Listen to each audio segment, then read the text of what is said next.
Сәлем достар. Достар, егер сіздің қолыңызда Android смартфоны болса, және бұл смартфонның барлық настройкаларын толық білемін, және бұл мені еш қызықтырмайды дейтін болсаңыз, сіз қателесесіз. Себебі бүгін мен дәл сіздің смартфоныңыздағы настройкалардың бірнеше құпиялары мен тиімді тәсілдерін айтатын боламын. Видеоны соңына дейін көретін болсаңыз, өз смартфоныңыздың настройкаларына таңғалып, мақтан тұтатын боласыз. Менің атым Нұрсұлтан, бұл үздік мобильдік кеңестер каналы. Ал ендеше бастайық.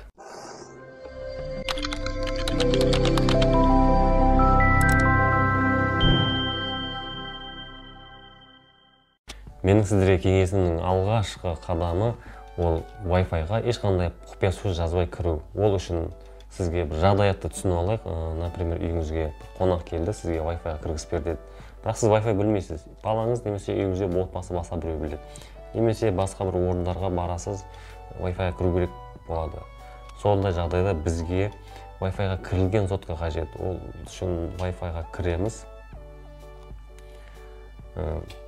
Wi-Fi-ға кірген кезде Wi-Fi-дың аты бар, соның тұсында шестеренок тұрады. Wi-Fi-дың настройкасы, соның үстін басқан кезде штрих-код бірден ашылады.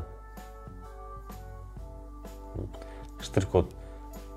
Өзіңіздің соткаңызбен сол штрих-кодты түсіріп алсаңыз болды, сол Wi-Fi-ға міндетті түрде кіріп кетесіз, ешқандай пароль жазбай. Бұны пайдаланып көріңіздер, ол рас. Ешқандай пароль жазбай, штрих-кодты түсіру арқылы кез келген Wi-Fi-ға кіріп кете алады. Смартфоныңыздағы барлық суреттер мен видеоларыңызды шексіз сақтау орны бар, және оны сіз кез келген жерде ешқандай интернетсіз көре аласыз. Ол үшін Google-ға кіреміз, яғни приложение, бұл ешқандай браузер емес, соның ішінде фото деген бар. Сіз бірінші рет кірсеңіз де мұнда сотыңызда ең басты Google аккаунт бар, Google аккаунт сотыңызда қалай тіркелдіңіз, фото бірден жұмыс істейді. Бірақ мұнда сіздің галереяңыздағы фото және видеоларды сақтау үшін настройкаға барып, ең жоғарыда орналасқан автозагрузка дегенді біз қосып қойымыз керекпіз. Сіздерде бұл міндетті түрде өшіп болады. Осыны қосып қойсақ, және төмен жағынан енді жүктеген суреттердің, видеолардың качествосын таңдайсыз. Яғни сіз ешқандай өзгеріссіз качествоны таңдайсыз, оригинальный качество. Автозагрузканы қосып қоясыз, ең басты осы болды. Сіз галереяңызға түскен бүкіл суреттер мен видеолар автомат түрде фотоға сақталып отырады. Мәселен, мен бұны ұзақ уақыттан бері қолданып келемін. Менде және 3 жыл алдын, бүгінгі күнді 3 жыл алдын, 4 жыл алдын деп сізге азында күніге ескертіп отыратын болады. Бұл жайлы толық ақпаратты білгіңіз келсе, мен алдыңғы видеоларымда бар. Арнайы Google фотоға жеке видео түсіргенмін. Және біздің екінші кезегімізге көшетін болсақ, ол құрылғыңызды әрдайым жұмыс күйінде ұстаңыз. Ол үшін ол батарейка, яғни біз контрольға қойып қоясыз, настройкаға кіреміз. Табуға қиналып жатсаңыз, поисковая строкаға экономичный режимді қойып іздейміз. Эконом десеңіз, ары қарай шығарып береді бізге. Эконом заряд батарея, эконом энергия. Эконом энергияға кіреміз. Онда ең жоғарыда энергияны қосатын болсақ, міндет автомат түрде бізде экономичный режим қосылады, бірақ бұл бізге дәл қазір керек емес, себебі менде қазір 73% зарядым бар. Егер де төмен жақта қараңыздар, сіздің заряд қуаты 60%-дан төмен болса, автомат түрде экономичный режим қосады. Ол үшін мына галочканы басып қою керексіз. Немесе бұл расписание бойынша қоссаңыз болады. Түнгі сағат 11-ден таңғы сағат 7-ге дейін автомат түрде автоматский режим, экономический режим қосылады. Расписание қойып қойсаңыз болады. Өзіңіздің телефоныңыздағы батарея қуатын осылай басқарып отырсаңыз болады. Және менің келесі кеңесім ол обойға өте қатты қызығатын жандарға арналады. Экранның бос бетін ұстап тұрсаңыздар, бізде бос бетін ұстап тұрсаңыз, обой видеть және настройка деген сөз. Бұнда обойға кірсек, мына біздің қолымыздағы смартфон Android платформасы ұсынған бізде бірнеше обойлар бар, бірнеше. Осы обойлардан кез келгенін таңдап, сіздің ұялы телефоныңыздың түрлі суреттерін қойып сәндеуіңізге болады. Және мұнда виджет деген бар. Бұл виджет қысқа настройкаларға тез жету үшін мұнда сіз кірсеңіз қаншама приложение, настройкалерді, музыка бар. Экран бетіне тез табу үшін қойып қойыңызға болады. Келесі менің кеңесім телефонды дауыспен басқару. Кей кезде әсіресе әйел кісілерде болады. Қамыр ашып жатқан кезде екі қолы бос емес, телефонды басқару керек болады. Сондай сәттерде дауыспен басқаруды режимін қосып қойыңыз. Ол үшін жаңа Google-ға кіреміз приложение. Google поисковый браузердің қысқа жолы бар ғой Google-ға. Жоғарыда оң жақта бізде аккаунттың белгісі бар, соның үстін басып настройкаға өтеміз. Мұнда Google Assistant деген тұр бізде. Сол ішін басып арқылы кірсек, ең жоғарыда орналасқан тұр. Қазір атын айтсам, бірден қосылып кетеді. Осының ішіне кіріп, мына галочканы сіз қосып қойыңыз керексіз.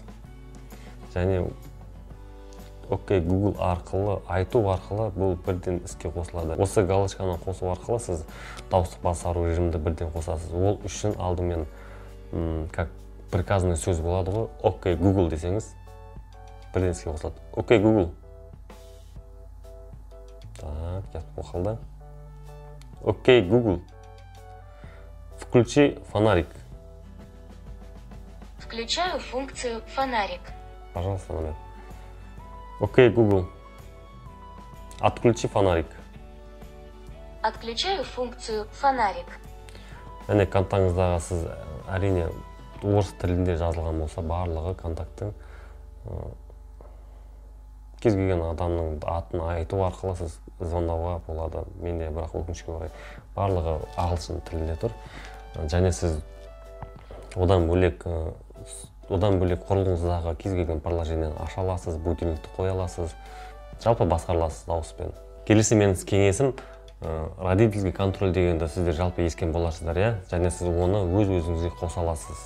Өз-өзіңізге басқару режимді қоса аласыз. Ол үшін настройкаға кіріп, төмен жақта цифровое благополучие и родительский контроль деген бар. Соның ішіне кірсек, сізге түсініксіз болуы мүмкін. Бұл жерде панель инструментов дегенге кіреміз біз.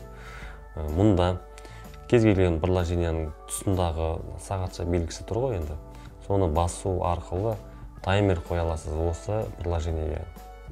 Сіздің телефоныңыз арқылы балаңыз көп YouTube көріп, немесе көп шықпайтын болса, YouTube-ға таймер қойып қойсаңыз болады. 20 минуттан кейін автоматты түрде YouTube жұмыс істемей қалады.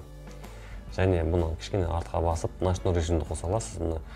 Менде қосылып тұр, түнгі сағат 11-ден таңғы сағат 7-ге дейін бірден ночной режим қосылады. Ол дегенде түссіз, мутный және жұмыс істеуге, түнде жұмыс істеуге ешқандай кедергі болмайды.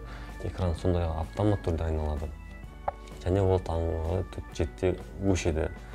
Мұнда беспокойный режим және уведомление соның барлығын басқарып, түнгі режим белгісін қоя аласыз. Және менің келесі кеңесім ол автопереводчик. Яғни браузерлерде кейде ағылшын сайттарға кіріп қаласыз, ол сайттарда перевод автомат түрде перевод жоқ болады. Мәселен, қазіргі таңда хит болып жатқан 1688, немесе тағы сол сияқты басқа өз жұмысыңызға байланысты ағылшын сайтына кіресіз, онда сіздің сол сайтта ешқандай перевод табылмай қалады. Ол жағдайда Google-ға кіріп, оң жақта жоғарыда 3 нүктеше бар. Соны басу арқылы настройкаға өтеміз. Төмен жақта языки деген тауып аламыз. Мұнда языкінің ішіне кірсек, менде орыс тілі, ағылшын тілі және қосылып тұр. Өзім қосып қойғам. Сіздерде бұл жоқ болса, добавить язык арқылы қосасыз. Төмен жақта галочканың белгісін қосып қоясыз. Бұл галочканы.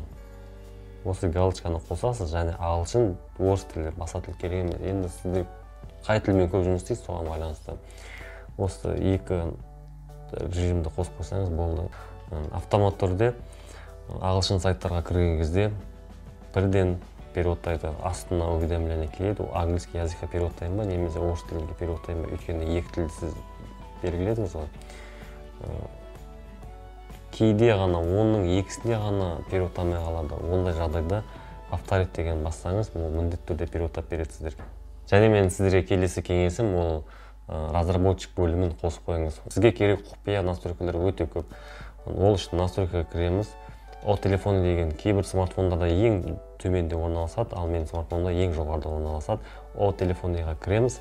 Мұнда версияның үстін басамыз. Версия ол өзінің маркасы тұрады. Менде версия для Poco деп тұр ғой, соның үстін жылдан бірнеше рет, 7-8 рет жылдан үстін бассаңыз, поздравляю, вы стали разработчиком деп шығады. Менде бұл разработчик белгісі ашық болғаннан кейін, менде ешқандай шықпады. Поисковая строкаға разработчик деп жазсаңыз, для разработчик деген шығады. Ішіне кірсеңіз, мұнда жақсылап, мұқият қарап шықсаңыз, өте керек, пайдалы инструменттер көп. Мәселен, сізге біреуін көрсетіп кетейін. Төмен жақта анимация, сіздерде автоматты барлығы 1x деп тұрады анимациясы. Соны 0.5-ке қойып, мұнда включить 4x MCA дегенді сіз қосатын болсаңыз, соткаңыз қазіргіден қарағанда жылдам жұмыс істейтін болады. Сол сияқты бұл жерде өзіңізге керек ақпараттар өте көп. Егер де өз ұялы телефоныңыздағы настройка немесе приложенияларды түсінбей жатқан болсаңыз, комментарийға жазып кетіңіз, міндетті түрде видео жауаппен қайтаратын боламын. Ең бастысы, каналға тіркелуді ұмытпаңыз. Сіздің ұялы телефоныңыз ұзақ өмір сүру үшін мен барынша сізге арнап видео түсіретін боламын.